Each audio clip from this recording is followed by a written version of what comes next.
Enemy attack! Enemy attack! It's a podcast!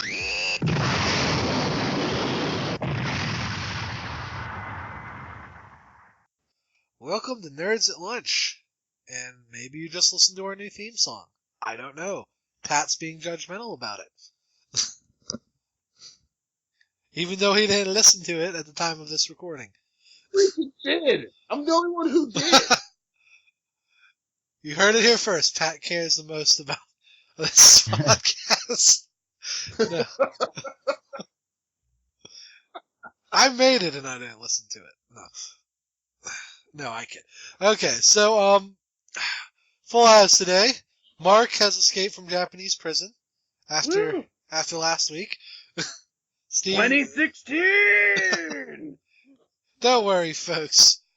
He left a paper doll that said Mark on it, so eventually it'll turn into a copy of him if anime holds true. Let's see. Steve's here and Pat, as you heard.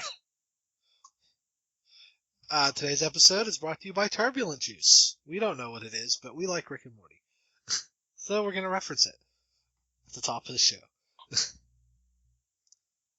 I'm a muscular Michael. And we're going to cut all that. Okay, so as always, we'll start with video games. A lot of stuff, actually. Let's see. First off, I wanted to talk a little bit about Pokken Tournament. It's out in Japan, official release, and it's kind of crap. It's only basically got the characters they've revealed so far. So I think that's like 8 or 10. So somewhere in that number. And that wouldn't be an issue. Except that to use all the assist Pokemon who aren't playable but are like summons, if you've played Marvel vs. Capcom, you guys know what that is. To use all the assist Pokemon, you have to buy a $6 card. And then your Pokemon will level up. This, of course, creates an unfair advantage if you don't have one of those cards. And then you also have to pay to customize your trainer avatar. You have to pay $3 a month. That's deducted from this prepaid card thing. $3 a month to customize your trainer. Jeez. Yeah. Now, I don't think any of this is going to come into the Wii U version, but it's pretty clear to me that they released a half-finished game. Yeah. Because there's no reason there should be less than 20 Pokemon in this. Pat, you played Tekken. They're the same team. How many characters do you start with in Tekken? It depends on which version you're using, but usually you can unlock up to usually 32 to 40 characters. So yeah, and they usually don't start anything less than 20 though. Exactly. So I mean, it's not doing well in Japan from what I understand, and I really can't blame them. Apparently, Dave & Buster's is going to do a location test for this. I don't know how they're going to do the card stuff. If they have one near us, I will brave the drive to Pittsburgh for you, the listener. And, on Waterfront? Yeah. It's gotta be Waterfront. I think that's the only Dave & Buster's around here, isn't it? Yeah, as far as I know. Yeah. The next closest one is in Ohio. Road trip! Let's go to Ohio. They just finished the location test for the new Tekken. So, they'll probably get one here, too. 7? Yeah. If it ain't Waterfront, it's probably in Philadelphia somewhere. You don't want to go there. No. Poor Hitbox. We can meet Will Smith on one of his frequent... Oh, like he ever comes back. Explore Nerds at Lunch as we try the exotic cheesesteak. As Pittsburghers, we're not allowed to eat Philadelphia food, Marcus. You know that. That's what makes it more dangerous. Yes. Also, they'll kill us if we walk into the city. Yeah, wasn't Philadelphia the city that killed that hitchhiking robot? Yeah.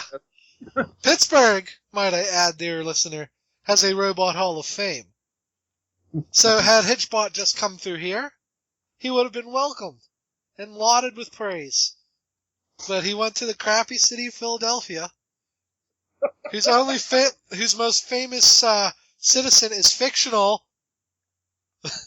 Mr. Balboa, and he was beaten profusely. The poor robot. Yeah, I don't really care for that robot very much. Maybe I should punch it in the face.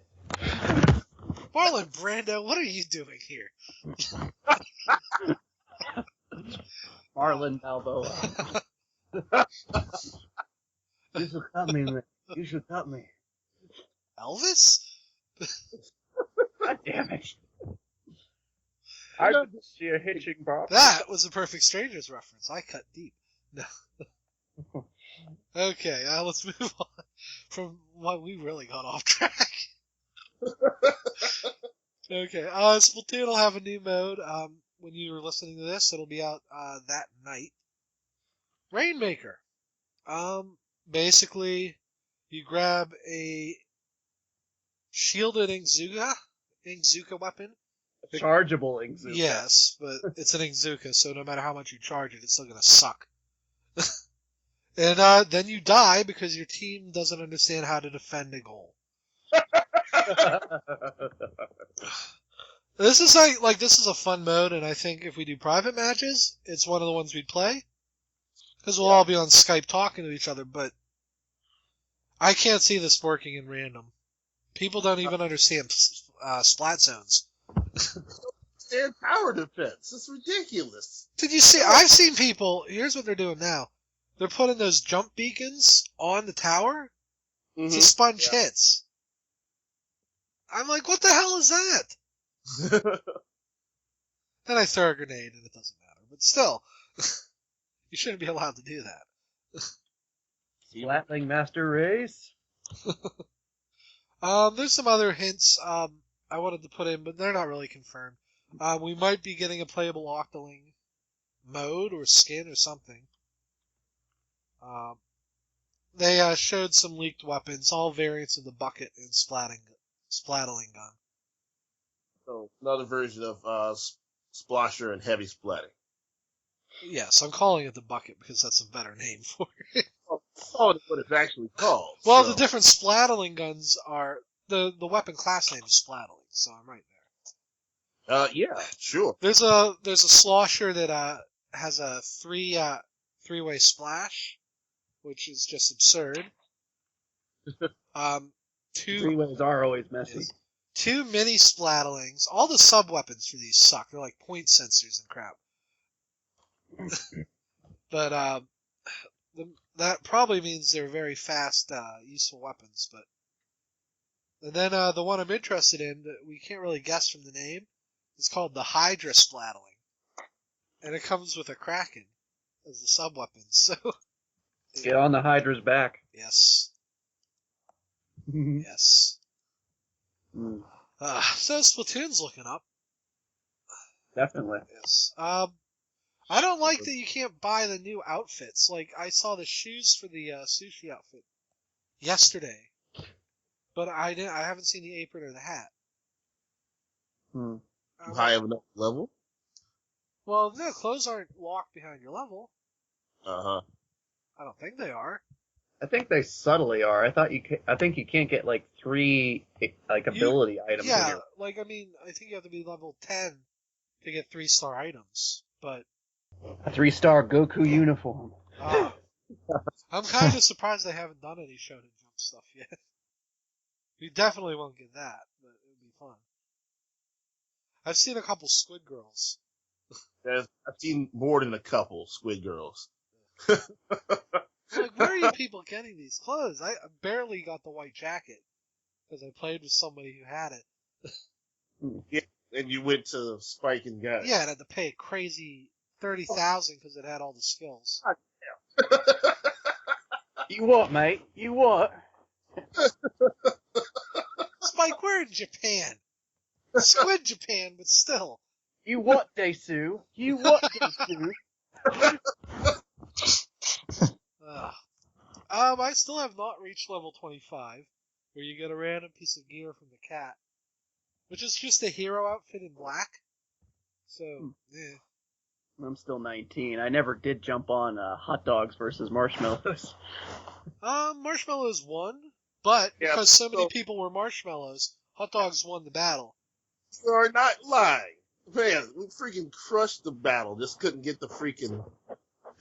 It happens every time because one is more popular than the other, and then you end up fighting your own team so you don't get points. Hot dog, we have a wiener. They probably would have said that. I don't put that past Callie and Marie. They're big on the puns, man. Yes, they are. And horrible, horrible innuendo. The hot dog should relish this victory. And Mark has been muted. The marshmallows have some catch-up to do. Moving on. No need to be so sour. Wait, that one didn't even make any sense. No, let's move on to Mario Maker. They released a new trailer, which simultaneously made me happy and then broke my heart.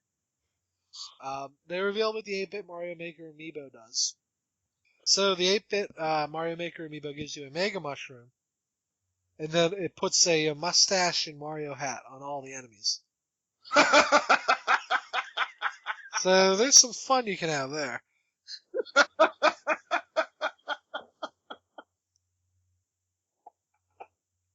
It looks like the hipster hats are on, too. Which, Mark should be happy. He'll be able to make a Sonic level soon. Yeah, buddy. With loop-de-loops. And the whole sound effects thing, too. Which I assume you won't be able to send to anyone but friends. Because, as we learned with Chat Tot, they're very iffy about stuff like that. Anytime I'm getting a music block, I'm going to make it say Pingus. Well, no, the music blocks can be turned into notes, but apparently there's a little, like, fly or something, and that's how you record your custom sound effects. There's a whole separate menu for it. It's actually pretty cool looking. Maybe I'll borrow, maybe I'll find a way to record, like, the air horn.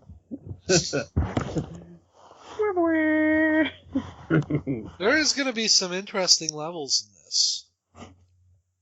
But not at first, because it's all unlocked daily. So basically, you play 5 minutes, and then the next day, not like an hour or something, the next day you get a new row of items and stuff. I don't know why.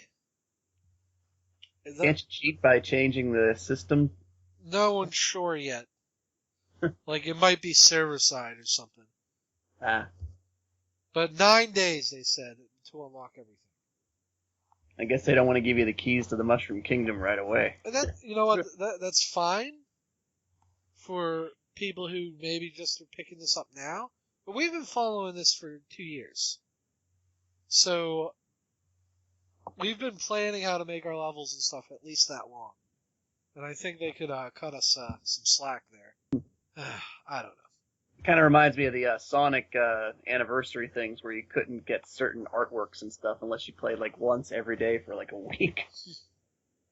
Next up, they announced the sequel to A Boy and His Blob. So, I never played these games. I knew of them.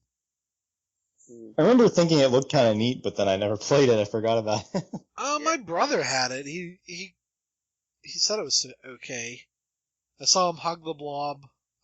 Again, it's sort of this weird puzzle game. There is only one puzzle game, Jason. Well, it's more like, Wario Land 4. Yeah. Well, instead of being hit by an enemy, you have a limited amount of these jelly beans that turn the blob into different things. And that's how you get through the level. It's okay. If I can ever find the Wii version, I would get it. I think it's on Steam too, so yeah, I mean, if you can't track it down there, you'll probably be able to find it. I know Way Forward did the Wii, so. Yeah. So like there's a 60% chance it's good. Hey. You know it's true. I know the Rick and Morty game's really hard. Or no, I'm thinking a regular show. Excuse me. Yeah. They Oh, well, all the they did the Adventure Time game too, and it wasn't very good. So one of them. The Ice King Garbage one, that was pretty good. The dungeon one, not so much. Yeah. I don't know why it's so hard to like either make a Banjo-Kazooie style 3D game or do a top-down Zelda game. Neither of those should take that much money, and will be a million times better than whatever they're making for that property. I don't know. I have opinions about Adventure Time games. Professor Layton. Actually, I want a Professor Layton regular show game, but since it's Mordecai and Rigby, instead of solving the clues, they just accidentally break whatever they're trying to get.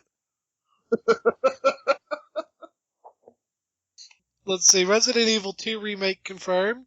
This basically means they're remaking every Resident Evil. I don't know if they're doing it in the style of the GameCube remake with the Crimson Head zombies and stuff. Seems like they might, because you actually backtrack in Resident Evil 2.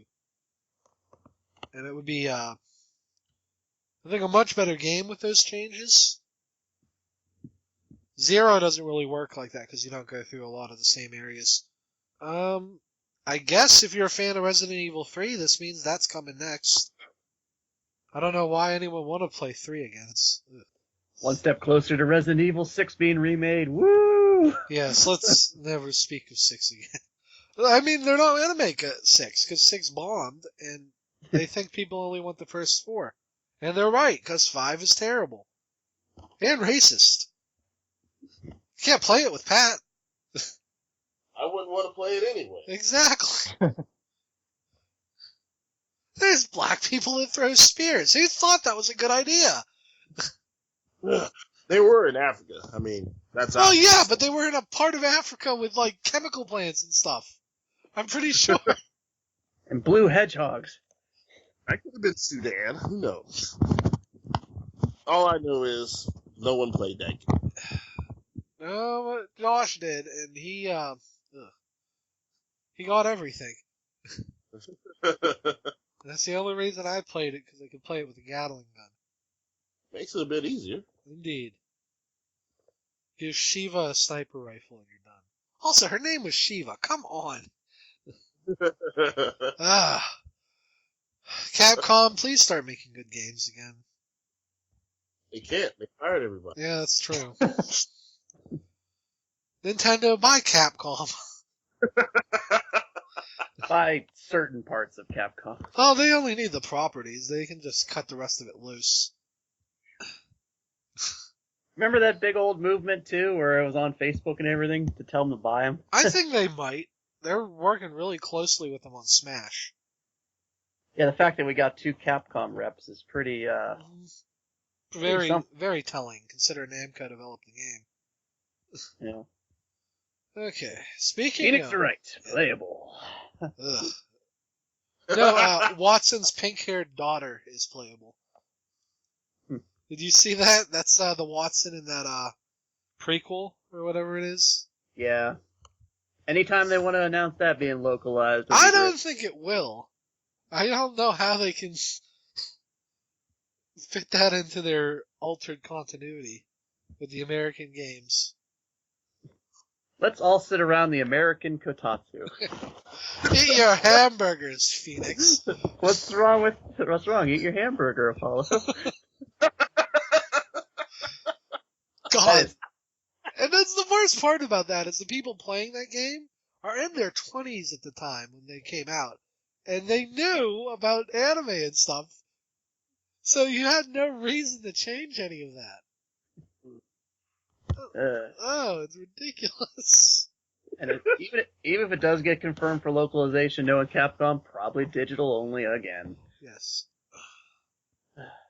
Because we all have that much space. And patience. Well, you could just buy a bigger SD card. I have the biggest one. Mine's the biggest. 20 gigs. Oh yeah. You're right, I've almost filled up a 32, but Smash and Monster Hunter are huge. Yep. Okay, so let's go to the next thing. speaking of guest characters, Runbow is a game that I think looked fun, but really didn't have anything to draw me in. I might pick it up now. They announced a bunch of indie characters. Basically, the premise of Runbow is you play as a character, and your goal is usually to get to the end of the stage, and you get color power-ups based on your color. And it lets you do things like draw up black holes or change platforms to colors that other characters can't jump on. So, it's 9 players too, so it's one of those things where I don't know that you'd ever get a chance to play it with the full 9 people. I don't think there's online. But now you can play with characters like Gunvolt. I guess that's his official name now. Shovel Knight, the Guacamelee guy, and a couple more indie characters I wasn't familiar with. Rusty from SteamWorld Dig. Yes. I saw him. I didn't know his name. And then there's one called Clone. Yeah, I don't know who Clone is. I know the one guy with the lab coat and the blonde hair is from Mutant Muds. Yeah. They have a couple characters in there. The other luchador in there, she's also from Guacamelee. Oh, yeah. I didn't play that co-op, so she only appeared in like one cutscene. I still don't know who she is. I beat that whole game. I'm and Drifter. Drifter's there too. Oh yeah, Zeo Drifter. That was the guy I couldn't remember. Oh, and the Hyper Light Drifter. So I mean, if you like any of these characters, it's more incentive. I don't know if they'll play differently. But I mean, Shovel Knight alone is worth the price of admission. He should be in every game. You have to kickstart to get Beck in the game. Even if you kickstart him, it's successful. Well, you know what's funny? Beck isn't owned by Inti Creates. It's owned by Concept. So that's why Gunvolt is in the game, but not Beck. I'm wondering if they're going to try to get Shantae in there, too. There's so much indie love. I mean, she fits the color scheme. Most of these guys have a primary color. Yeah. So I assume they'll just replace, Shovel Knight will probably replace the blue character. Gunvolt will be the yellow. Things like that. Yeah. Who knows what's up with Way Forward lately, though they are starting to say that they're going to lock down people's backer kits for the project for App Genie now. So if you don't have your addresses and whatever you signed up for locked in, you're running out of time. Their ETA for App Genie Hero is late this year, early next year. Oh, so they're getting there. Let's hope. The world needs more half-dressed video game heroines. Damn straight. And 3D effects that maybe were unintentional, but we know what they were thinking. Hi, kid. I don't like Shantae. But it's Mark's favorite game, so we let him talk about it. Speaking of 3D effects, though, Xseed says they'll have some news on Senran Kagura soon. Yeah, because the sequel is already out in Japan, and I can't imagine they need to do much localization. It's all text. They said that fans might have to wait a little bit longer, so folks are thinking maybe it just got bumped to next month. Placeholder dates were this month. That is tight. I mean, I didn't even finish the first one. It's not that it's a bad game. You just kept running out of lotion. No, it's so repetitive. And even and some of the girls' fighting styles didn't click with me. So the clumsy one, I don't remember their names, but the clumsy one that has to rush into people. Yeah. Yeah, sorry. I only know because I'm watching Etika's playthrough. It's pretty funny. Also, I couldn't unlock any costumes. I'm like, well, that's half the fun, so. I think you just get them. Do you? Oh, good. I was trying for S rank in a bunch of levels to try to get costumes, but it didn't seem like it was working. Yeah, I think they just give them to you. So. Okay. Well, let's move on here. Sony is raising the price of PS Plus in Japan and Europe. America will probably be a year or so from now. They don't need to in America. because they're selling a bunch here. Oh yeah. But they'll do it eventually, just for parody. I mean, PS Plus is a good deal. You get free games. I think maybe they're just trying to get a little extra cash by punishing. Will it go towards improving their security? No, of course not, because they didn't learn their lesson the last time. I'm sure They need a new head of. I'm sorry, though. Cybersecurity is not very good at Sony. Yeah. Sony's thinking of selling their movie division too, so we'll see soon what happens there. Several years ago. If no one likes Ghostbusters, we might Disney might get all their Marvel properties back. Okay. Okay, here we go. This is something unexpected. I didn't even know this was coming to America. Dragon Ball Z Extreme Butoden is coming out October 16th for the 3DS. It's made by the Guilty Gear team. So that is I looked at some videos. It doesn't play like Guilty Gear, at least. It looks like a Dragon Ball Z game, but it said 20 playable characters, which thank God I don't need to play as Raditz or Cell Jr.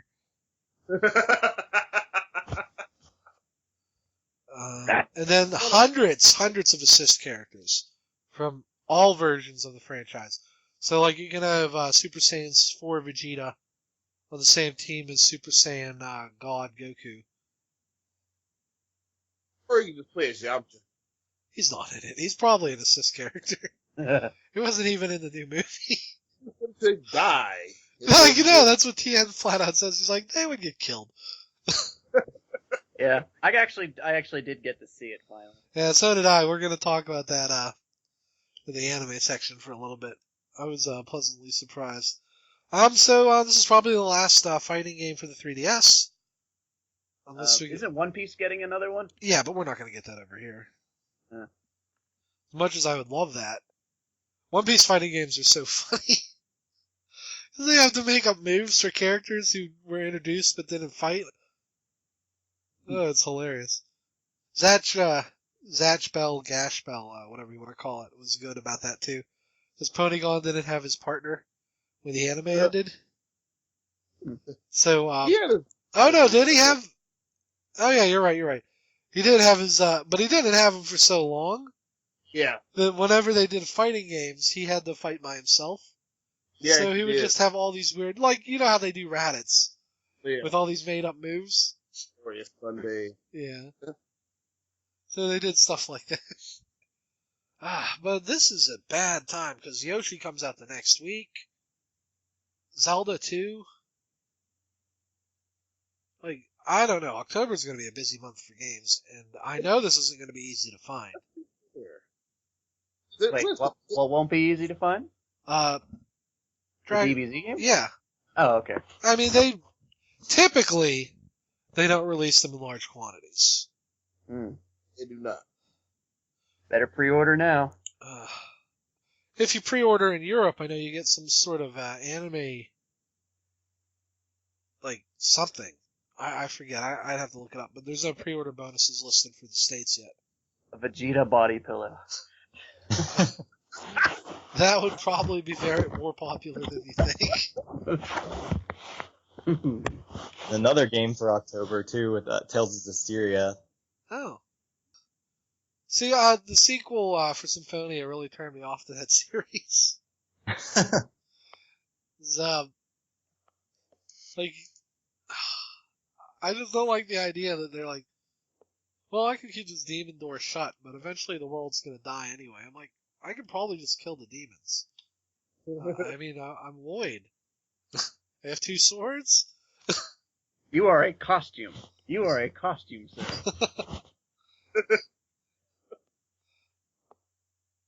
They should not have made a sequel to that game. Is that on Xbox or PS4, Steve? Well, it was for PS3, and they announced a PS4 version also. I don't think it's for anything else. I'm not sure though. Okay. Actually, just for PS4. Yeah, it's been mostly a PS4 or PlayStation series for a while now. Except Vesperia. They kind of just use that as like one of those where it's like, here's a half-finished game for Xbox 360, and we'll release the PS3 version later that has an extra character and extra scenes and everything else. See, that's bull. And then I know you could buy levels, so you didn't have to grind. I'm like, what? Then just take the levels out. They clearly aren't that important to you. Let's move on to something more frustrating. Amiibo. The Retro Pack came out. Apparently it wasn't as painful an experience as people thought. You grabbed yours, Mark? Yeah, easily. I had to work Saturday morning, but they still had plenty after I was done working. In fact, time of this recording, it's still up on GameStop.com. They made all the ones you couldn't pre-order in store. They just tossed them up online. Oh, that's good. So people don't get them and they want them. It's like you had ample opportunity. Indeed. They make you pay for the pre-order in advance, which, $5 for in store. well, yeah. Whole price online, yeah. If I can still do it in store, maybe I'll do that after this recording. Should be able to. Because I want Rob and Duck Hunt Dog, and I'm sure Pat'll be happy to take the Game and Watch off my hands. I guess. I mean, not a big You can deal. pose him in so many poses. He has the bell, Pat. Nintendo needs to for Mr. Game Watch. They need to like sell like the new separate stands for Game Watch so you can display like all 6. That's gonna drive like people crazy that they can only have one going at a time. Unless you're gonna be a dick and buy like 6 Game Watches somehow. 6 retro packs at least. Somebody will do that. The only reason I need to get Rob now is because the Japanese one is a different color. Of course it is. Yeah. Drives me insane. Apparently, Walmart put up Olimar Zero Suit and Ganon yesterday. Huh. And they sold out already. Well, yeah. They don't order enough, though, and they only put them online. I've never seen new Amiibos that... In the store level, yeah. Yeah, they don't care. Last new Amiibos we got were Charizard and Pac-Man. That was it. And if you listen to our last season, you know my trials with Pac-Man, so... Which is a big reason why I don't keep a browser open on records anymore. If anything, I liked how GameStop did handle this. A lot of stores had plenty extra to go around. I think highest reported amount was like 81. Huh. See, they didn't open until 9 o'clock, and I'm like, I can't wait for 3 hours after working all night. I don't have time for that crap. Mm. If they would have opened at 8, it wouldn't have been as bad. Mm. But, I was in no mood. If it weren't for the whole uncertainty of it all, you could have had them like, you could have the other day got a gift card and then just had them do the gift card like, over the phone. Or something. Yeah. Oh well. My Wii U tablet just went off. Apparently, if you can pre-order Mario Maker now, and you can get the art book, even for digital. They'll send it to you, or they'll provide it to you online, like they did with that one player's guide. I think it was Earthbound. So that's neat. Man, 1 month to go for that. 1 month and 9 days. 1 month and 9 days. But who shot though, right? But as it stands, it looks like the next retailer exclusives might be Dr. Mario, I think, and Bowser Jr. Probably Mewtwo, if I had to take a guess. Game.uk is already taking pre-orders for Mewtwo now. They are open. We don't know if they're shipping to America right now or not. I'll just wait. It'll turn up on Amazon. Yeah. His ETA is not till October, so once people get done with this... That's it for the main cast, and then, what, we have at least 4 more Amiibo coming in DLC. Well, Falco's next year. Oh, fuck. Yeah. The Mii Fighters, I hope they do a bundle for them. get them out. Oh yeah, I'm pretty sure they've confirmed it's a bundle. Because again, that's 3 characters nobody really cares about. So they'll probably just shove them on GameStop again. There are reports that Toys R Us might be doing, like, getting pre-order slips for something. They haven't said what, I think, in a couple days, so who knows. They are doing that massive Star Wars midnight thing on September 1st. So who knows if any of it could be for that. Yeah. But, yeah, there's a lot of September 1st hype for Episode 7 toys. So. Yeah, there's that. Lego Dimension comes out that month, I believe. That is going to be a busy month for just everything, and rumors are going to be crazy. If the Star Wars toys are coming out, I recommend not going to a Toys R Us for a while. Because, You will be mobbed. no, you just you'll see the worst side of humanity ever. As we can attest to, working at Walmart, we've all seen what happened during the episode 1 nonsense. Though I was actually in high school at the time, so. I was there when they got the Episode 2 toys, so that was pretty fun. Yeah, that's the one I was there for, I think. Was that or Episode 3? Either way, Star Wars toy collectors are horrible. We don't want you watching our show.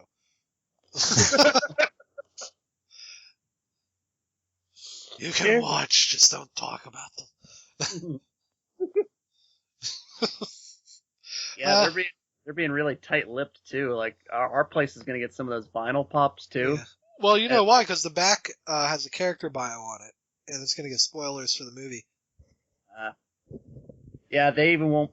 They just simply say Episode 7, like Episode 7. That's it. They don't say names or nothing. Well, I can tell you safely what the first 2 pop figures are going to be.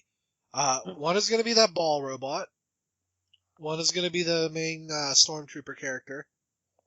And one is going to be the girl. And that's probably all you're going to get until closer to the movie comes out. Because maybe the bad guy they showed in the trailer, but I doubt it. Emperor Palpatine? How? Robot Emperor Palpatine and his father. Emperor Palpatine's clone that gets fused into a dinosaur that wields a lightsaber. Jurassic Wars. We will do an episode on why Jurassic World sucked and people are idiots, but I'll keep that away from the main podcast.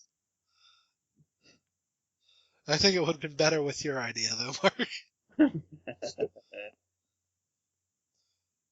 Chris Pratt, please pick better movies.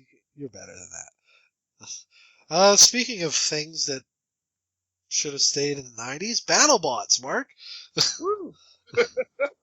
I know we don't usually cover this, but I mean, it's robot fighting. That's as genre blurring as it gets when it comes to a video game anime podcast. Yeah. I mean... And they're about to be upstaged by a literal giant robot fight in 2 years. Yep. Which, we'll probably do a separate discussion on that. I gotta find the videos. I mean, I figured had to bring this up because lack of all the advertising ABC really did. Yeah, because they don't care. ABC doesn't want these shows. They just put them on to fill time. They did the same thing with Agents of S.H.I.E.L.D. That's why it's what it is. It's like I liked the latest season, but it just seemed like if they really want to be serious, they should just go back to a little bit more like what it was. Yeah. Well, didn't they revamp it so that it's more balanced? Like there aren't wedge robots allowed anymore or something? No, they're still wedges. There's still wedges. There's still flippers. The arena new design looks like a mess. They took the sledgehammers and they took them out of the direct corners, so now you can't be pinned. That's kind of fair. They did make kill zones in the arena too, where if you land in them, you're pretty much done. So that just encourages flippers. They have more. They kept the goddamn screws. Everybody hated the screws. The The spinners are back. The kill saws are back, but F all if they ever showed up during that season. I saw them maybe connect like twice. And concerning rules of the competition, they allowed flame weapons finally. Not many used them, but they did. Multi-bots finally joined in. Or wait, I think multi-bots did exist in the past, just not a much at all. They allowed wild cards for down robots to maybe come back. That was stupid. I can imagine. Yeah, there was this crew from MIT. They went up against Donald Hutchinson. He's a veteran who had a couple championships under his belt. Like, the MIT guys lost to him the first time around. They thought maybe he got a last-minute cheap shot in. So, of course, to play up for the Drammer, they got a wild card so they can come back and play him again, and they beat him this time. Like, holy crap, scripted much? Gee, I wonder if maybe, when you know what a robot that is incapable of personal growth can do, you can change your damaged robot to take advantage of that. I don't know, that doesn't make sense. Like, for people, whatever, but not for robots. And then the driver for a veteran robot, Complete Control, he arranged against this one guy who used a horizontal spinning weapon.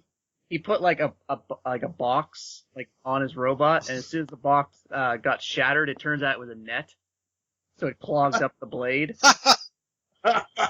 See, the original rules of Battlebots were you could not use entanglement weapons, but for this revamp, yeah, he kind of Bill Belichicked his way and said, "Hey, those aren't in the rules."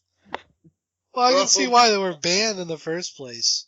So what they decided was call that null, and you guys are gonna fight for real this time. And of course, Complete Control got his ass kicked because he was just afraid because he was fighting a horizontal blade.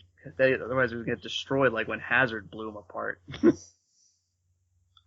Lol. The new announcers don't like them. They really seem like they're forcing it. And I mean that you could see that from the old times too, but could it have been that hard to find Bill Dwyer? Maybe it literally is because I don't think you can find him. The guy was funny though. He did a good job, and you could tell he actually did enjoy doing that show. You know who needs to announce BattleBots? 2 12-year-olds. I'm not even being... I'm not joking. I really think just they would have the manic energy to comment on a match. The girl that would be in the studio, like, covering things, you can tell she just wants to be there.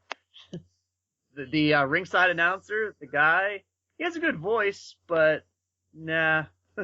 Plus the whole championship thing where it went, he did like a pregnant pause for about 15 seconds to announce the winner.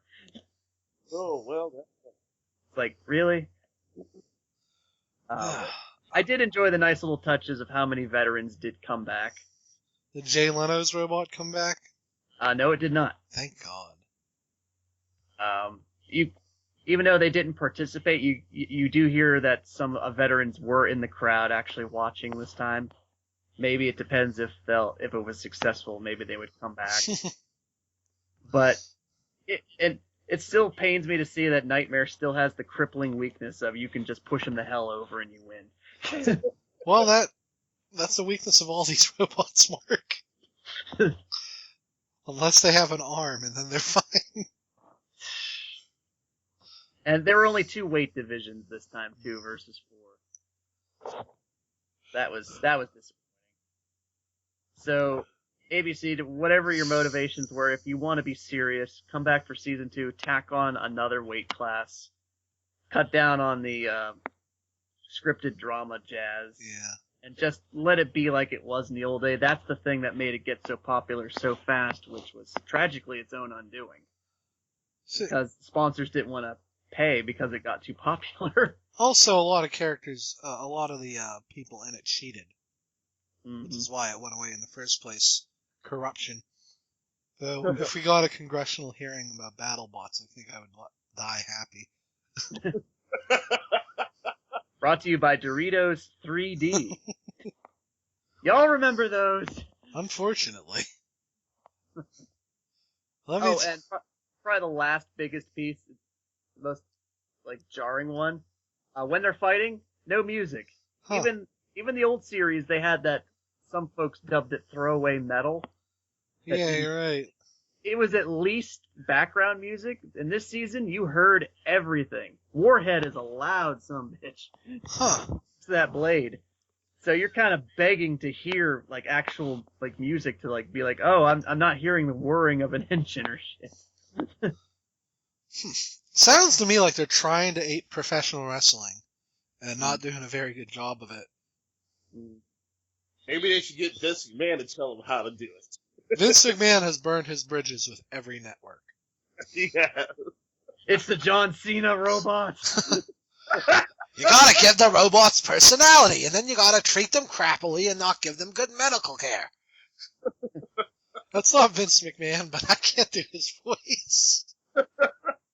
That's yeah. So another thing, like you could tell they kind of weren't serious with this was 6 episodes. That was it. Just they were an hour each. But it's like, it seemed like a test, like you said, maybe Jason. It also served to fill time. So if they're serious with season 2, they need to do some good adjustments here.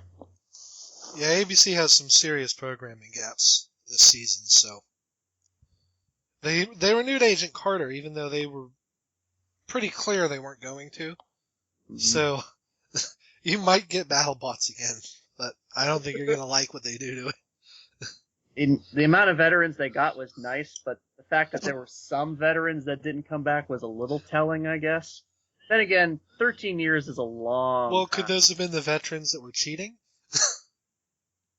Don't know. I need a list of actually who they were to compare names. I just find it odd that Jon Stewart, who openly mocked BattleBots at every opportunity, has just retired, and now they're coming back. Was he our protector? But Nation, I give you the Colbert bot. Oh, his first, apparently he's gonna interview a Republican senator on the Late Show. So it'll be interesting to see him not as a character. Like, I wonder if he's gonna rip into the guy. When's the first episode? I think, this week? Or no, September 8th. Yeah. Nice. Yeah. And yeah, that's it for my little BattleBotsy thing. I was reminded apparently on Facebook that holy crap, it was on. It was on and I missed it. Well, they barely advertised it online, so that should tell you how much they cared. Yeah. Okay. So, we're gonna take a little break. And, when we come back, we'll talk, about some anime news. And then, there were a couple more shows, from the season that I've watched. If you were looking forward to Chaos Dragon, too bad. Okay, so we'll be back in a minute. This is the YouTube version of the show, so instead of music, you get to hear this little message. If you like the show, and for some reason want to listen to it again, this will be replaced with a song from one of the shows we're talking about. And welcome back. We're in the anime half of the show, so if that's not your scene, I don't know why you're listening to this podcast. But welcome. Why won't Senpai notice me? You have to push him down, Mark.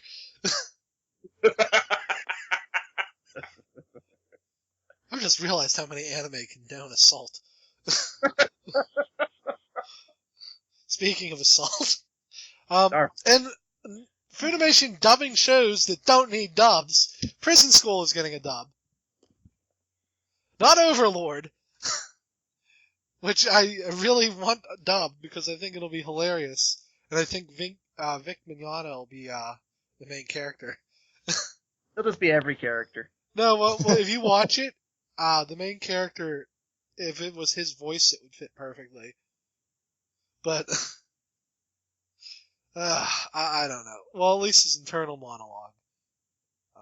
But I don't know. They have this weird dub initiative. I don't know why they're picking these shows. Maybe they're the ones they have rights for DVD publishing on.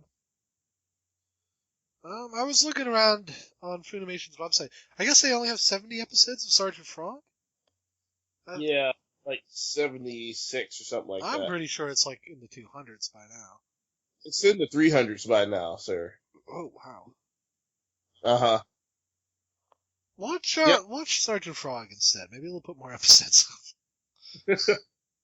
I've already watched all those episodes twice. Do it again. They don't even have any of the good ones from the comic. No. Those are Like, I was looking for the episode where they fight their rival platoon, and it's not on there. Oh, they don't have it on there at all. They kind of gloss over that. It's like the best chapter. Well. I don't know.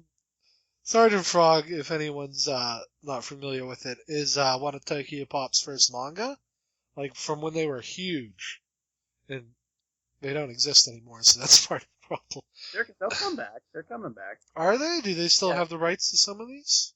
I'm not Yeah. sure, but they are going to come back to America. Okay. Well, it was one of the first gag manga to come out in America, and it's got that right mix of dumb humor and ecchi humor, without being really gross about it. Like certain episodes of Monster Musume I won't name. I need to watch yesterday. You do not, trust me. There is I can't even call it ecchi anymore. He just straight out fingers her. There's no way else. There's no other way. Oh no, it's the one where he peels off the skin. Yes. Oh no. Also some egg laying as well. In Yeah, there. that. Oh. No, that one could have been omitted. I don't think anyone would have cared. Oh. But on the on the bright side, the best girl is coming next. Oh, the Spider Girl. Yes. Okay. So, Please get it back to Sergeant Frog. yeah. Anyway, Sergeant Frog is really good, and it's really hard to find the volumes in America now. I mean, if you can find them used, they're probably. I have a certain volume that was crushed by somebody that was given to me because of somebody else. Huh. Volume 7? I don't know what you're talking about. They have the rights to the manga for Sergeant Frog now. They're up to 14. They stopped at like 10 or 12, and that's right around the time Tokyo Pop kind of fell apart. You can tell the second Tokyo Pop will be back here in the States, you'll see Fruits Basket again. Oh, definitely. Let me see here. Which would be nice. At least they finished Fruits Baskets. So you Yep. can get a collected version of that. Mm-hmm. Better than Nice to have a completed series. Looks over at School Rumble. Oh, Mark. So close. Well, now they're going to start all the way from the beginning. But now you can get... Hopefully they'll do Omnibus and Digital. Well, Del Rey had it, so that's Random House, I think, now. Ugh, I don't think they do them anymore. Do they still do Negama and stuff? The Gigamix in that? Yeah. I think that's Udon. Huh. I think that's Diamond, technically. Oh, well. So, well, no. So, long story short, Prison School didn't need a dub. That's how I save Christmas. We don't say on subject on this podcast. We save the royalty. Like, eventually we're gonna do an I'm Larry episode, and we're gonna forget about the gag partway through, and people are not gonna get the joke. Okay, let's see, moving on. Yu-Gi-Oh! Arc 5, or is it Arc V? So, It's 5. Because I know in Japan, Zexel is Zale, because the X is never pronounced in Japanese Yes. words. or Zakrosel. More like Yu-Gi-Oh! Suxel. Yes. This new main character is somehow worse. And I guess now they play music duels, because he has headphones very prominent in his character design art. So does he, so is he a music-themed hero? I doubt. He's not done any of the music stuff in the anime. Okay. Yeah. I got this off Crunchyroll's news site, so they didn't have a lot about the character itself, just That it's going to be in the U.S. Shonen Jump. Which I know his- He's all about entertainment duels. Oh, okay, that explains it then. That's why there's action cards throughout the field. They're like magic and trap cards. They just pick up as long as you race towards them and stuff. The heroes in Yu-Gi-Oh! Get progressively worse. We got Yugi, who is a typical shonen hero. Into bondage clothes. Yeah, well, they never explain that. Well, the actual Yugi I found to be kind of obnoxious, though. I mean, obviously, yeah, but- Yami Yugi. He's got to skip the character growth. So he starts out like a little whiny brat, and then he turns into a cool dude. That kills people. Yes. Then murders people. No, they all kill themselves. Their greed does it, Mark. I just love the abridged season of Season 0 where they just play the Halloween music every time Yami chips. He is kind of a mass murderer. Hi there, didn't see that you guys were being killed at this table. Thought I'd come on by and take care of that. But then, by the end of the series, Yugi is a little better, I think. He's at least competent and no longer just a timid weirdo. And he has his life partner, Joey. Shonuchi, excuse me. Donuchi. But and I'm not being crass. They pretty much are canon gay. Like as much as the series says otherwise, they got a Sam and Frodo thing going on. Not like then we get the guy from GX, Judai, who just Yep. He's full Goku. You never go full Goku. You love that. And Come by on. the way, he's a high school dropout. He doesn't graduate. No, Nope. he does. But you know what GX did have? Dino DNA. It gave us the gift of koala, and that's all that matters. Well, thank you. I'm dinosaur.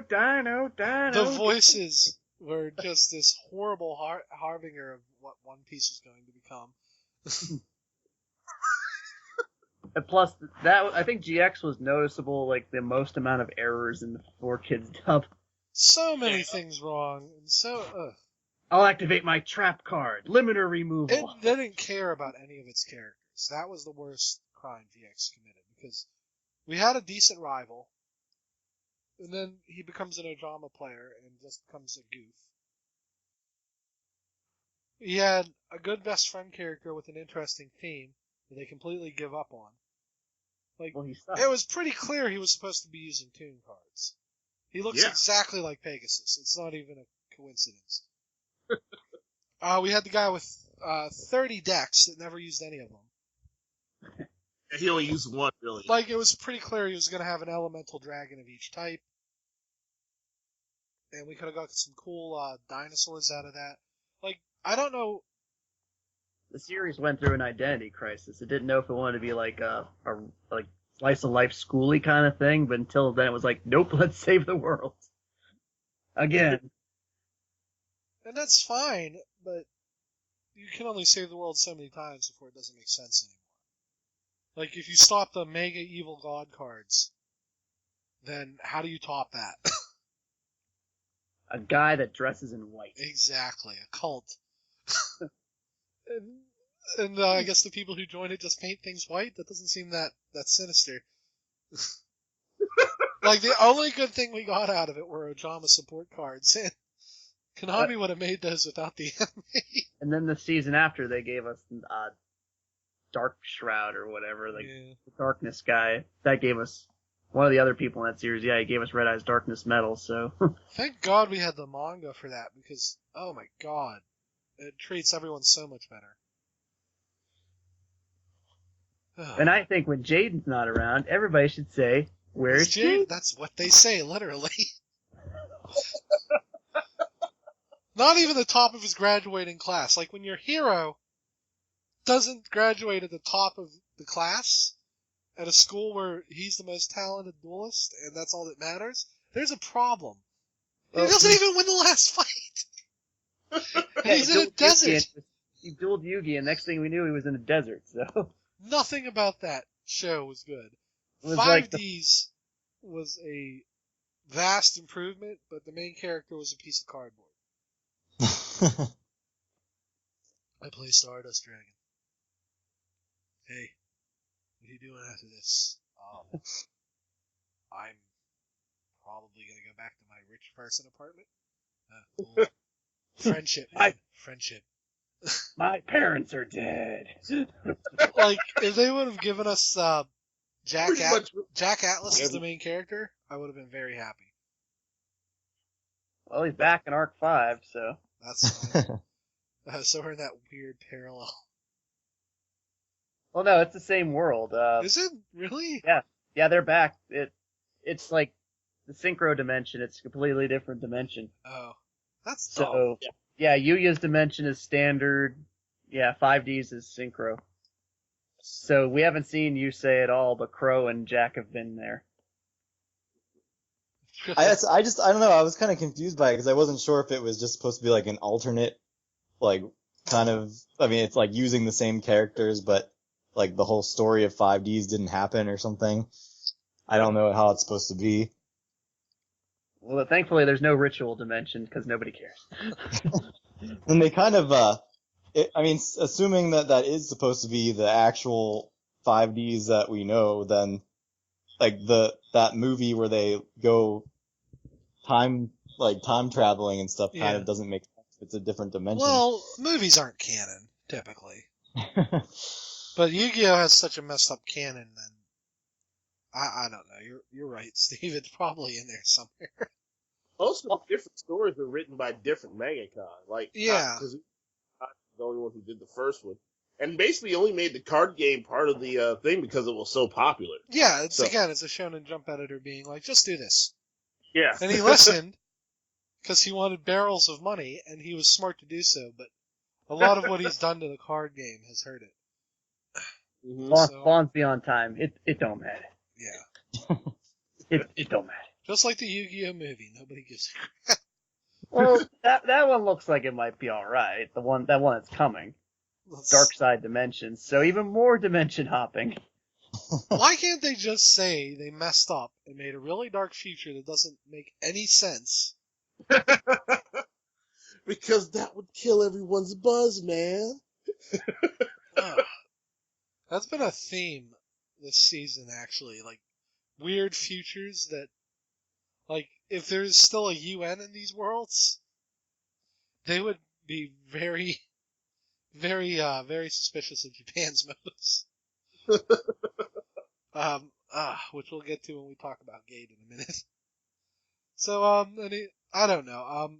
Arc V is the Pendulum series, or no? Yeah, that is Okay. So, I'll probably be getting Shonen Jump again soon. If I do, I'll let you guys know. Nice. They've been good with the promos lately. Yeah. That's the thing. It's getting harder and harder to get rid of those promos since I don't play anymore. So it's one of the reasons I didn't subscribe. But I'm Dressrosa's over in One Piece, so I took a break from that. So I'll start reading again. Ultimai Solkin, I think the one that was done 2 promos ago. He's like 30 now. Oh wow. Yeah, and Frightful Tiger they just did. He's like 20. Huh. Yeah, Tiger's kind of disgusting. He's used by a character in Arc 5. Oh. Okay, cool. So I have plans to do a Yu-Gi-Oh! Episode. I just haven't been able to get any people who play besides Pat and Mark. I wanted to get some players that do more the money side of things, so they can give their views on the game. So I'll hopefully announce that soon. I'm trying to track some people down. So let's move on to some of the last anime for this season. Castletown Dande-lion. I am prepared with names today. So it's about the Sakurada family. They're the royal family of an unspecified country, which I'm pretty sure is Japan. No way. Or Japan adjacent in some manner. And the star is Akane, the fourth oldest, who is really shy. So obviously she doesn't like being a member of the royal family. And another unfortunate side effect of her birth is there are cameras all over the city because they don't live in the castle. They live in a regular house because the king wants them to have a normal life. So in order to keep all of his kids safe, there's surveillance cameras that follow them everywhere. And she's I'd almost say she's almost agoraphobic. Because, like, it's not even shy. Like, the summary says she's shy, but she is terrified of these cameras. She doesn't like being looked at. She doesn't like interacting with people. She hides behind her brothers and sisters in public. The only places she's not recorded are home and school. So she loves going to school and she loves staying at home. Unfortunately for her, her father, having 9 children, decides to hold an open election for the next heir to the throne. So she has been thrust into the public spotlight. It's a pretty weird show. The first episode has them compete in this weird game to show off their powers to the populace, because each kid has a special power. Akane's is gravity manipulation, but it basically means she can fly, which isn't really what that does, but they have crazy powers, like one can make trees grow, one can talk to anything, literally anything. One has the ability of probability. One guy can teleport. One of the kids has super strength. It's but I mean, again, these are kind of worthless powers for a king for the most part. Like the girl who can talk to anything, good king candidate, right? But the kid with super strength, the girl that can fly, maybe not so good. And I don't know why they're even bothering with this. I guess he just wants all of his children to feel like they had a fair chance at it. But none of them seem interested in ruling the kingdom. I don't know. I watched 2 episodes. It didn't really stick with me. There's a lot of hidden panty shots, where they'll like put somebody's head or a strand of hair in front of it.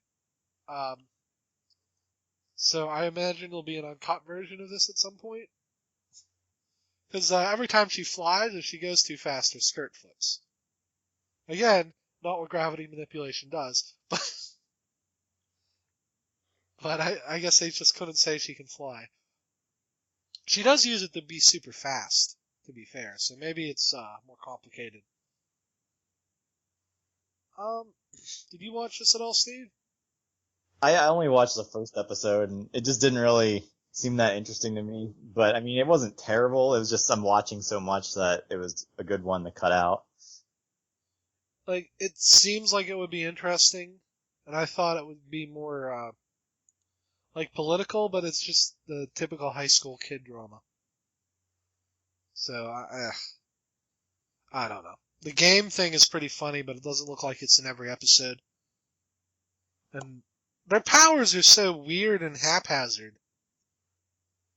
Like, some of them seem really useful, and then others are completely worthless for ruling a country. So, I don't know. I can't recommend it, really.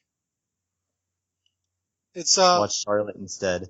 Yeah, Charlotte is much better. Superpowers. Charlotte is definitely better.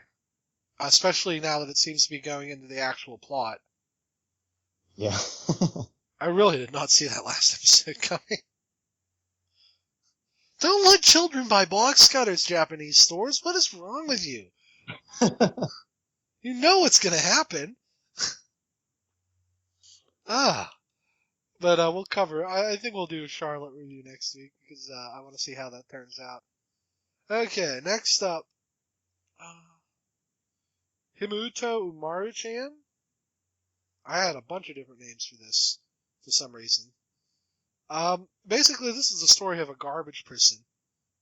A horrible, horrible person who has the emotional maturity of a 5-year-old and tortures her poor brother. I don't like it. I'll actually go into the plot. Basically, the main character is a 16-year-old girl who at school is perfect, like, ahead of her class, student council president, blah, blah, blah. But when she gets home, she's an otaku. And she puts on this little hamster snuggie thing. Oh, it's that thing! Yeah. And she shrinks.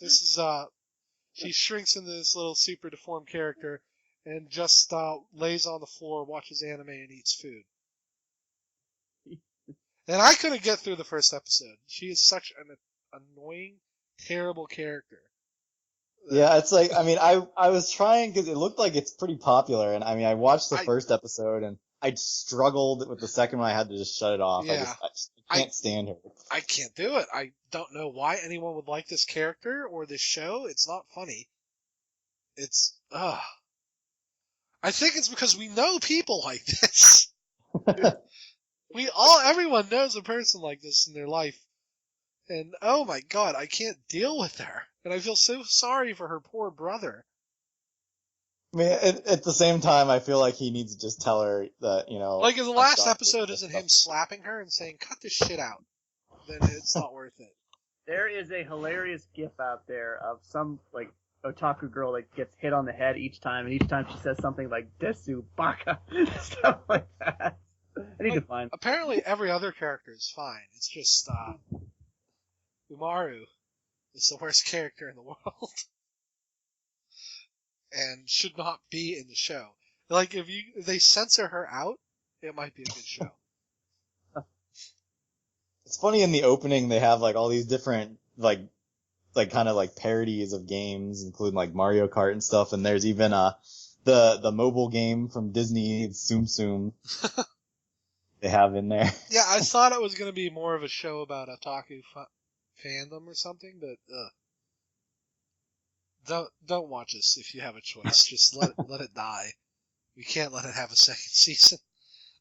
After I watched the first episode, I got notification of pre-orders being available for the little Nendoroid of her. I was like, I don't even want to sell that. I mean, you're a businessman, Steve. You might have to. And isn't there a body pillow too for her already too? What is it? Just like a regular pillow? Yeah. No, I mean body pillows usually. I think it was smaller since her size. I was gonna say it should just be a normal size pillow. She's clearly designed just to be an android. It's not even subtle. Her proportions are perfect for it. I don't know. I can't, in good faith, recommend this to anyone with eyes. So, we will never speak of it again. And now finally appealed to the Braille audience. The Braille version of our podcast does really well. I don't know why they need it, but I guess the blind people, that's their taste. Let's see, Gate is next. So, this is one of those, a fantasy world invades Tokyo, but this is probably the only one where it makes sense. Because Tokyo, the Japan Self-Defense Force wins. They're guys with swords. We have guns and tanks. So they massacre them. But, it's pretty ridiculous. It's hilarious. And of course, Japan's like, well, this is fucked up. We're gonna go and we're gonna demand an apology and a treaty because they attacked us unprovoked. So, the portal's in the middle of Tokyo, Ginza district, I believe. So they build a big dome around it and they start transporting in military equipment and people. The main character is, Yoji Itami. And, he's an otaku, but he's also a self-defense force soldier. So it's actually a refreshing change of pace for an otaku character. Because, like, he'll geek out on occasion, but he's a competent soldier. Mm-hmm. Well, he even got where he was because he was he was trying to get to a convention. Yeah, he was there trying to go to Comic-Con. And he saw the dragon, he's like, what the shit? And if you don't know the plot of the series going on, you think he's running away. Or he's going to get sucked into the other world. But no, he saves hundreds of people. Like, as far as protagonists go, he is the most competent I've seen in years. Like, he doesn't have special powers, he's just a well-trained military guy. It's kind of refreshing. He works to support his hobby. Yeah, that's what I love. He's like, I don't really want to advance. If I have to choose between my job and my hobby, I'll choose my job. Which is hilarious. So he, because he's so famous for saving so many people, he's the lead in this force that's going into the other world. And he gets a lot of autonomy. Is basically a diplomatic envoy as well as just driving around this land, trying to learn about it and see why they were attacked. He puts together it's got some harem elements, but so far none of these girls seem attracted to him, except one. But I don't think she's attracted to him specifically, just what he represents. But we'll get to her in a second. So we see the king of this world, and he is an ass. He lost 60% of his army in that push, the attack on Tokyo. And he's like, we won't get blamed for it. Let's just go get some people from our tributaries and stuff. So he basically, he's sending people to a slaughter because, again, they have arrows and swords, and we have, like, attack Apache helicopters and stuff. Like, they do have dragons, but, like, dragon mounts, but they have machine guns, so they all die. It's hilarious. I just keep thinking about that last episode with, like, when they brought in the helicopters. Yeah! It's like, they've made it very clear that Japan has the advantage here. But these guys, and I think they're trying to get towards a treaty. Like, they've showed characters who realize that it's in their best interest to just stop this nonsense. Because, I mean, they're not attacking viciously, but, like, they're saving settlements and villages as they're learning about the world. And I guess the big issue is they're on a holy hill. There's some nonsense. And their occupation of that is causing some problems. But there's some other weird things, like America should be involved in this because due to our treaty with Japan from World War II, when they're attacked, we're obligated to send soldiers in to defend them. So they sort of get around this. A president, who, by the way, is a blonde white guy. Get with the times, Japan. Basically says, let's wait and see what happens. And then they show the Chinese president, who basically says, I would like to move half of our population to this new world. I'm like, how are you going to move that many people through Japan? I don't know. It's so if you've ever seen Outbreak Squadron, I think that's on Hulu. It's sort of the similar premise, but in this, Japan isn't doing anything wrong so far. They literally just want to make a treaty with these people. And they keep, like, But a big thing in the series so far is that the fantasy world is not well matched for us. Like, they have magic and stuff, but not a lot of it. Like, wizards seem to be rare. And, most of their soldiers are the medieval, oh, well, our army's disbanded, let's become bandits type of soldier. So and they all worship a war god, who I think is ultimately going to be the big bad guy of this. It's not too bad. The girls he meets along the way, he meets an elf who, survives like an attack on her village by a dragon. So they start taking in refugees, and that's how they justify his harem. he keeps picking monster girls, which I thought was hilarious. Let's see. There's the elf girl. She hasn't done much yet, though she was in a coma for like 2 episodes. There's a wizard girl who becomes their translator. She's a prodigy or something. She like learns the Japanese language really fast. Then there's the avatar of the war goddess, who is crazy. Doth Lolly. Yeah. And she likes these guys because they keep bringing death and destruction, which makes her stronger.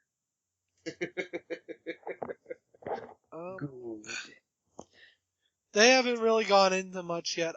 They stopped the city from being sacked, and because they had terms of victor or something, so they said, well, we want the prisoners to be treated humanely, and of course that's a foreign concept in this world. So he said, well, fine, then we're going to take some of them with us. It was very weird. So he picks a bunch of monster girls. Like there was a harpy who looked exactly like Pappy. Yeah. We'll see if those come into play later, but it's interesting to see them like trying to follow rules of combat conduct, modern ones, and I want to see how that turns out. The actual fights are pretty cool. Like, they take down a dragon. They don't kill it, but they blow its arm off with a rocket launcher. It's pretty neat. I think there's a girl in the SDF unit. I'm pretty sure she's going to become an avatar too. She's like crazy bloodthirsty for a Japanese girl. Like she jumped right into the fight with the demigod girl and just started shooting people. It was like an action movie. Bayonet. Yeah. I do like one of the princesses is named Pina Colada, and no one has made a joke about that yet. Getting caught in the rain. I think they're all named after stuff, like food and stuff, but I'm not sure. But so far that's the most obvious one. But it's let's see, 6 episodes in. I think it's only 13 episodes, so I'm willing to give it a shot till the end of the season. Well, they do have it listed at 24. Oh, cool. Okay, that might actually wrap some stuff up. Then. I'm interested to see where it goes. Okay, so, then, the last thing on here, Akame Kill has a dub on, Adult Swim now? Or Toonami, I guess. That's pretty old. I'm kind of surprised. I can't believe that they chose that one. It ended so horribly since they completely strayed from the manga, so. Cause they weren't getting the second season, tell what they just rushed it. Yeah. I don't know. I guess they just needed a dub, but Funimation's been dubbing a bunch of stuff. I don't know why they didn't just pick one of their shows. I guess Show by Rock wasn't up to Toonami's quality standards. Well, how many episodes are in Akame ga Kill? How many episodes are in it? 13, I believe. Okay, so that's... It was like one of those like 24 or something like that. Oh, okay. I thought it was... I sat through it all, but I really regretted it by the end with how badly it was. Yeah, I started seeing, like, there's no way they can wrap this up in the time they have. And... It was a really good show, though. It's just that they ruined it with that anime ending. There's so many interesting plot points they never get to. Like the different weapons and stuff. Yeah, that's pretty typical.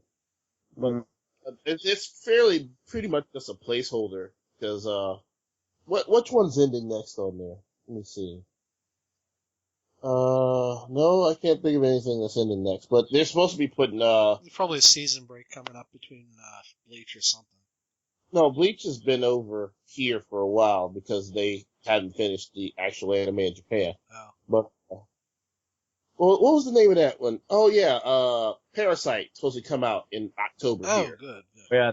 Oh yeah, I remember reading about that. That was a really good show. It is.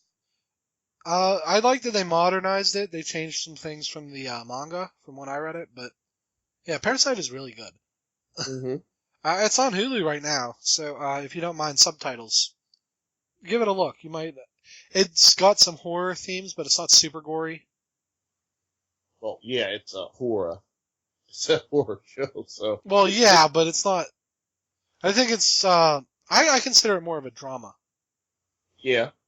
Because by the end, I mean they kind of shoehorn in a bad guy that wasn't there. Yeah. But other than that, it's a pretty good adaptation. Yeah, give it a shot. Then finally, Dragon Ball Z Resurrection of F, or just Dragon Ball Resurrection of F. I saw this on Sunday. Pretty dang good. I wonder what the F stands for. It's definitely not Frieza. Resurrection of food. Okay, so it was 2 hours long. So I'm like, oh, that's pretty long for a Dragon Ball movie. I come in, 20 minutes of it is Funimation bullshit. Like, and not even good bullshit. Like, there was a quiz game. By the way, I want to shoot Bulma's voice actress. Just the worst. She kept getting this high-pitched. But once that was over, the actual movie was really nice. You don't need to see Battle of the Gods to get it. Beerus and Wiz kind of explain themselves. They love food. Yes, They love fighting. They're lazier. Did you eat that strawberry? You get most of the Z fighters being cool. Krillin has a speeder bike chase. Gohan gets to be cool for a little bit, but Then gets punched in the gut. oh yeah. Well, people got pissed about that. I'm like, what do you expect from Gohan? He doesn't train anymore. Like, I saw a lot of people like, oh, they gimped Gohan. I'm like, Gohan was gimped the minute Goku died because he doesn't want to be a fighter. That was the whole point of Cell Saga. I don't get people. But basically, the remnants of Frieza's army go get the Dragon Balls because they can't find Namek, and wish him back, but he's in chunks. Like the dragon literally says, Trunks cut him into nothingness. His body was cut into pieces. Yeah, like, I can bring him back, but it's not going to be pretty. And then Pilaf uses the second wish for $1 million. Yes. He Or no, did. Shu does. But still, way to go, Shu. Save the world from King Cold. By the way, why is Mai dating Trunks? She's like 40. I know she looks like a kid right now, but that's kind of messed up. Obviously goes for the older women, man. Well, she looks like, they use the Dragon Balls for eternal youth. Mm-hmm. And they didn't specify what they meant by that, so now they're kids. Yeah. So Yeah, I know. So wait, Jace, you saw this in theater, right? yeah, Oh, okay, I got to see it online. I reckon the theater was amazing. Like, except for the people sitting next to me, it was pretty good. I got lucky. I was in this one forum. It's like, anybody want to watch it? Watch it before it gets taken down. Like, all right, here we go. And by the time I was done, and it was a separate window, I went to the actual YouTube thing for comments. It was already gone. But yeah, the fights were pretty good. I'm glad that they didn't call Super Saiyan God what they call it in the Japanese, because it's really a redundant, confusing name. It's like Super Saiyan God, Super Saiyan 2 God, or something like that. And Knuckles. But Gold Frieza was cool. I like how they schooled him because he's still not an actual martial artist. Yeah. Anytime you want a rematch, just let me know. Goku got some sense knocked into his ass for once. That's not possible. Well, the whole thing is they're like, you're a cocky jerk, and that's gonna bite you in the ass eventually. And to be fair, it has. Several times. But this is the time that it's stuck. Hey, Vegeta, you want to take your turn now? I did like that they were arguing over who was going to fight him. I think... I kind of wish Vegeta had dealt the final blow, but Well, the Earth has been destroyed. Jaco was in it, or should I say Taco? Taco. Galactic. Professor Briefs called him Paco, Taco. I think one other one, I can't remember. I think they're hinting Krillin is going to become an intergalactic cop, which I would love. Because he's a cop at the beginning of the movie. Yeah. I love when he shaved his head. I'm going old school. Yeah. 18 is... I like how they finally explain why 18 likes Krillin. He's so cool. Even Master Roshi got in some licks. I was impressed. Yeah. You don't see buff Roshi that often. He cracked his own staff. It's like, uh-oh.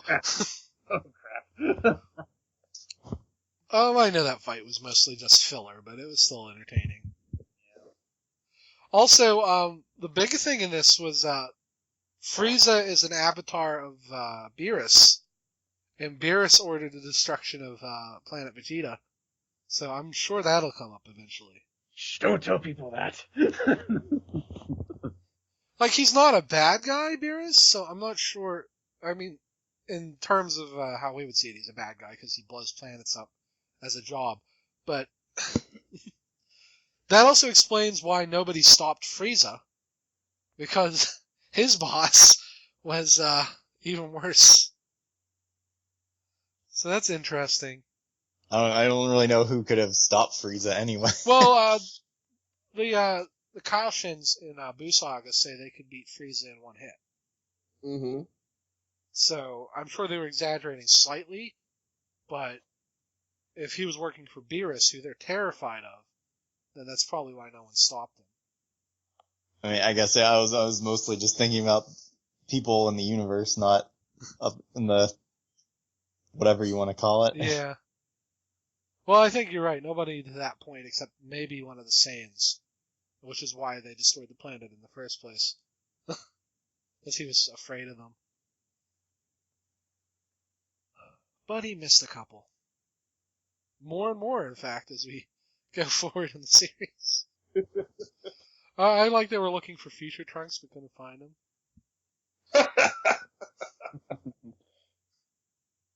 That was funny.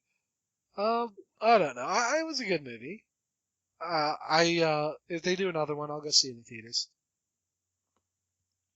Hopefully Funimation, this did really well. Like, it's like the 6th or 7th highest anime film rated, or highest grossing anime film, of all time. Pokemon, the first movie, is still the first.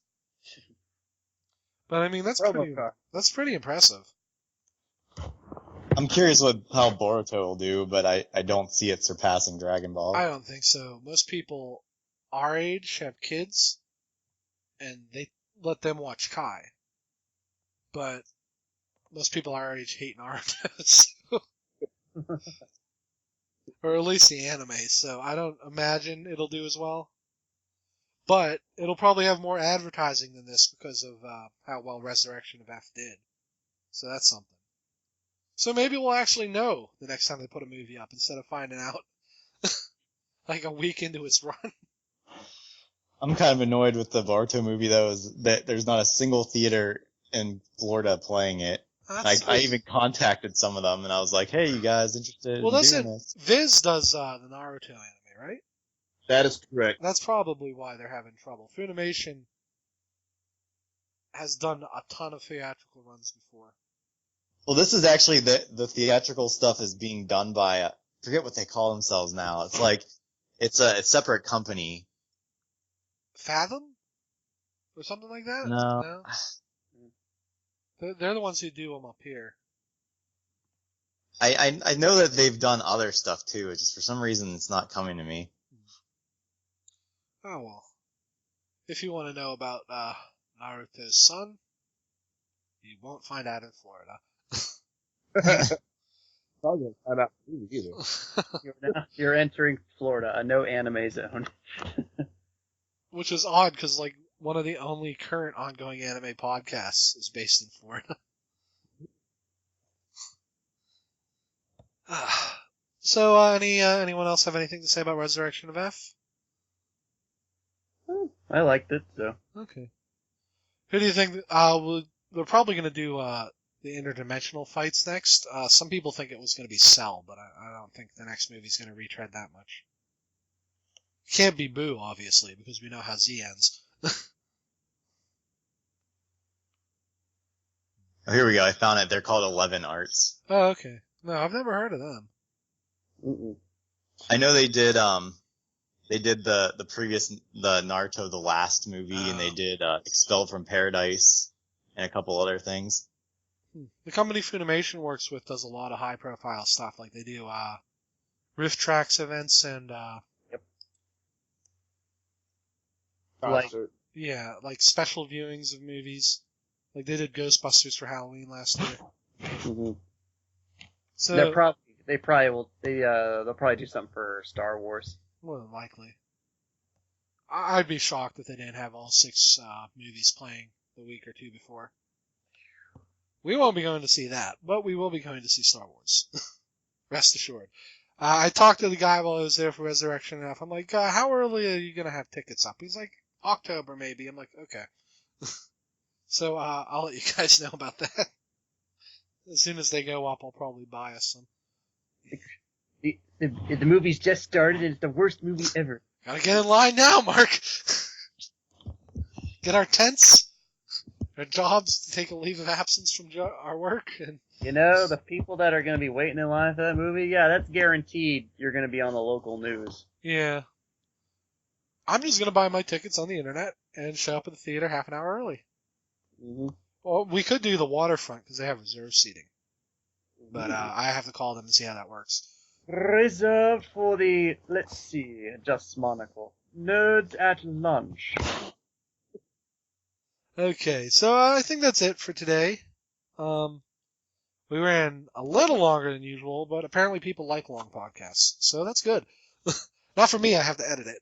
But I haven't recorded an end crawl yet, so for now I'll just do it. So you can follow us on Twitter at Nerds at Lunch. Again, that's probably changing soon. I'm still working some stuff out. We have a Tumblr, nerdsatlunch.tumblr.com. I don't use it anymore. I think I'll probably rename it eventually. But I really don't have the energy for Tumblr, so if you don't see a lot of updates, don't worry about it.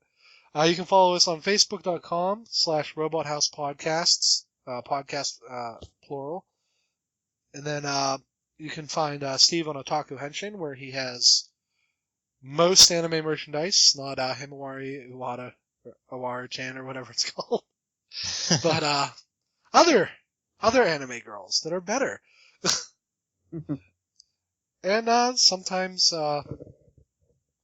maybe Amiibo. He's still trying to figure that out. Yeah. And that's it. Thank you guys for listening.